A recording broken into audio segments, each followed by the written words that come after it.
Hello friends, important update SAMS Odisha site रे एवं SAMS Odisha site को गला पर school and mass education under रे D.El.Ed सेक्शन रे जाके हमें चेक करि परिबा D.El.Ed रो advertisement for admission into the course आसी सारी छी एंड यार जदी डिटेल्स मु कहिबी ताले वर्तमान जहा स्क्रीन रे देखुचो ये होची इंपोर्टेंट अपडेट वर्तमान पई D.El.Ed कोर्स 2026-28 रे publication of advertisement for admission and D.El.Ed रे जदी एडमिशन करिवार अछि तारो कंप्लीट नोटिस आसी सारछि directorate of teacher education and SCRT Odisha तरफ रु जोडा में देखुचे CBT examination for D.El.Ed course shall be held in different examination centers आउ एठी तारो डिटेल्स ऑनलाइन अप्लाई स्टार्ट होची 27/5/2026 रु सरीबो 18/6/2026 रे एडिट करि परिबो 19/6 रु 20/6 ता सहित किछि क्वेरीज अछि तो toll free number and website सब अवेलेबल अछि interested candidates are required to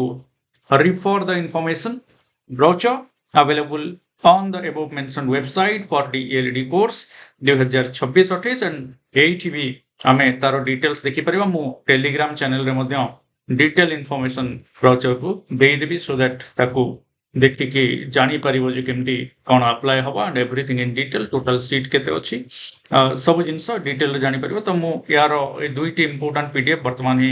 Telegram channel exploring goals रे शेयर कर दउछि टेलीग्राम चैनल एक्सप्लोरिंग गोल्स रो लिंक वीडियो रो डिस्क्रिप्शन रे पाइजो तो एथिरे एग्जाम सहित रिलेटेड सीबीटी रे को पैटर्न रे क्वेश्चन रहे कोन रहे सिलेबस सब जिंस डिटेल रे देखि परिबो thank you all the best जय जय।